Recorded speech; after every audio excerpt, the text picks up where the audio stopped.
to hear, because you both have districts that are currently net positive and growing. How do you get current members to invite people to club meetings when it appears after the meeting they don't even think about it again? Is there specific timing, a process, and if there's any additional ideas on how to attract members other than starting a satellite club, would you please share them? Albert, Absolutely. we'll start with you this time. Yeah, my biggest thing is the Discover Rotary. When we do those Rotary informational hours, it's not just putting it on the calendar. There's a process associated with it. So how do we build up to that date? Let's say we put it 2 months out from today's date. What are we doing today to ensure that we have butts in seats? So are we doing the getting to know you sessions? Are we doing the who do you know sessions? Are we doing all of those things to try to identify missing vocations and actually inviting them? Are we sending out postcards? Do we have club business cards? Are we having some situations where we, as the membership committee, for instance, are they giving us some talking points? Once I talk to someone or give them a card, what am I telling them about Rotary? What is that elevator speech, if you will? Those type things. It's not just as simple as just putting it on the calendar and hoping that people come. It's actually having a strategic plan to get those butts in seats. Those quality butts, by the way. It's got to be quality members. We don't want numbers just for the sake of just increasing numbers. Exactly. We truly want champions that are going to come on, drink the Kool-Aid, the Rotary Kool-Aid, and really make an impact in the community, both local and globally. Sounds like a very sound onboarding process might help support that to help reduce that overall attrition, right, Albert? Absolutely. Yes. Wonderful. Ron, anything to add to that, sir?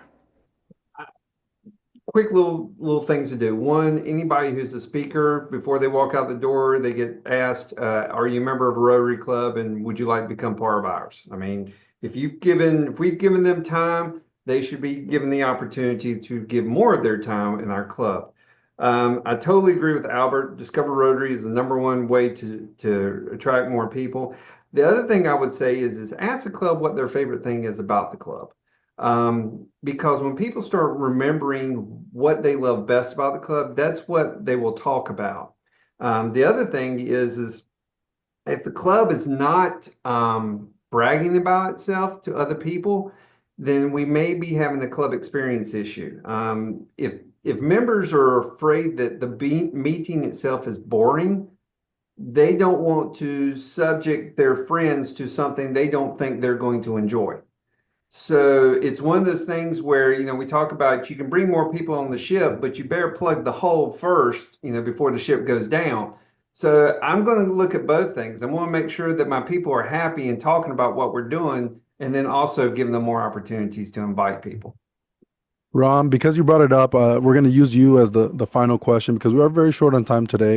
You mentioned the club experience. We have plenty of questions that keep coming in about how do we attract more people? How do we retain more? How do we reduce our attrition?